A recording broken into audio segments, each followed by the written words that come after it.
بالغہ اور قدرت کاملہ پر غور و فکر کرے گا اور جب یہ سوچے گا کہ اللہ تعالیٰ نے مجھے کن کن نعمتوں سے نوازا ہے، اپنے انعامات و احسانات کی بارش میں ہمیں کس قدر اللہ نے نہلایا ہے، جب بندہ ان چیزوں کو سوچے گا تو اس کے دل میں فطری طور پر نیک کام کرنے کا جذبہ اور شوق پیدا ہوگا کہ اللہ تعالیٰ نے جو قسم قسم کی نعمتوں سے نوازا ہے، اللہ تعالیٰ کی جو احسانات ہیں مسلمانوں کے اوپر، دنیا میں لوگوں کے اوپر،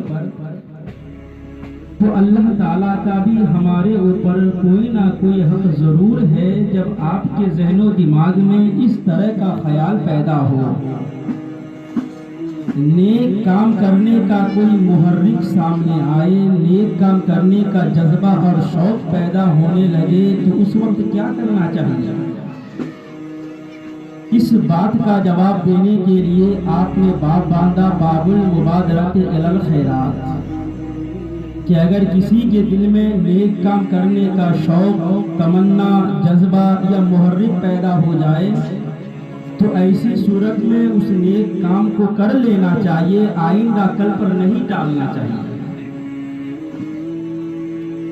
اس سے پہلے آپ آیت کریمہ لاتے ہیں وَسَارِعُوا إِلَىٰ مَغْفِرَةٍ وَجَنَّةٍ عَرْضُهَا السَّمَاوَاتُ وَالْأَرْضُ، اللہ تعالیٰ کے مغفرت اور اس کی جنت کی طرف لینے میں جلدی کرو، جس جنت کی چوڑائی آسمان اور زمین کے برابر ہے۔ اللہ نے دوسری جگہ میں فرمایا فَاسْتَبِقُوا الْخَيْرَاتِ، نیکی کے کاموں میں جلدی کرو، نیکی کے کاموں میں ایک دوسرے سے آگے بڑھنے کی سبقت لے جاؤ۔ ایسا کیوں کہا گیا ہے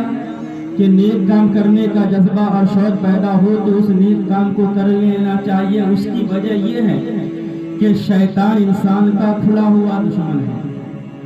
انسان کو شیطان ورگلانے کے ہر قسم حربے اور ہیلے استعمال کرتے ہیں۔ شیطان جانتا ہے کہ صاحب ایمان ہے، مومن ہے، یہ نماز کو برا نہیں کہے گا، یہ روزہ کو برا نہیں سمجھے گا، یہ حج و زکوٰۃ کو برا نہیں سمجھے گا، مگر مسلمانوں کے اندر ہیل و حال پیدا کر دو، مسلمانوں کے بہانہ باز بنا دو، مسلمانوں کے اندر اس کام کے نہ کرنے کا جذبہ پیدا کر دو کہ میں نماز تو پڑھوں گا، روزہ تو رکھوں گا، مگر آئندہ کل سے پڑھوں گا، آئندہ کل سے رکھوں گا، یا ابھی میں تو جوان ہوں، جب بڑھاپا آئے گا تو یہ نیکی کے کام کریں گے۔ یہ جو کہتے ہیں کہ ابھی تو ہم جوان ہیں، یہ شیطان کا سب سے بڑا دھوکہ ہے۔ کسی نے کل کی زندگی کو نہیں دیکھا ہے، آئندہ کل کسی نے نہیں دیکھا ہے کہ آئندہ کل کیا ہونے والا ہے، تو ابھی تو میں جوان ہوں یا آئندہ کل کام کریں گے، یہ شیطان کا سب سے بڑا دھوکہ ہے۔ لہذا اگر نیک کام کرنے کا جذبہ اور شوق پیدا ہو تو اس نیک کام کو کر لینا چاہیے، آئندہ کل پر نہیں کرنا چاہیے، ورنہ آئندہ کل کرتے کرتے آپ کا جنازہ نکل جائے گا مگر وہ کل آنے والا نہیں۔ ہماری زندگی گزرتی جا رہی ہے، عمر عزیز ختم ہوتی جا رہی ہے، دیکھنے میں ہم بڑے ہوتے جا رہے ہیں مگر حقیقت میں ہماری دیوار حیات سے ہماری اینٹیں کم ہوتی جا رہی ہے۔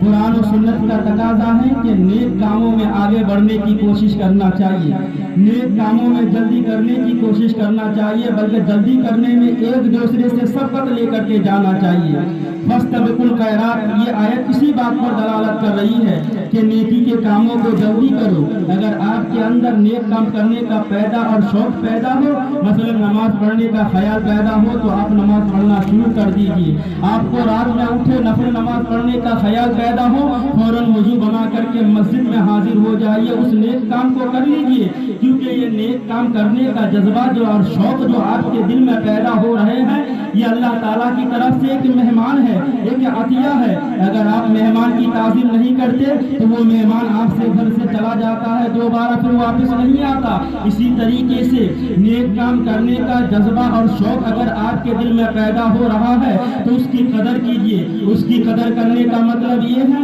کہ آپ کو صدقہ و خیرات کرنے کا جذبہ پیدا ہوا، آپ صدقہ و خیرات کر لیجیے۔ آپ کو نماز پڑھنے کا شوق پیدا ہو رہا ہے، آپ اس نماز کو پڑھ ڈالیے۔ آپ کو روزہ رکھنے کی چاہت پیدا ہو رہی ہے، آپ روزہ رکھ لیجیے۔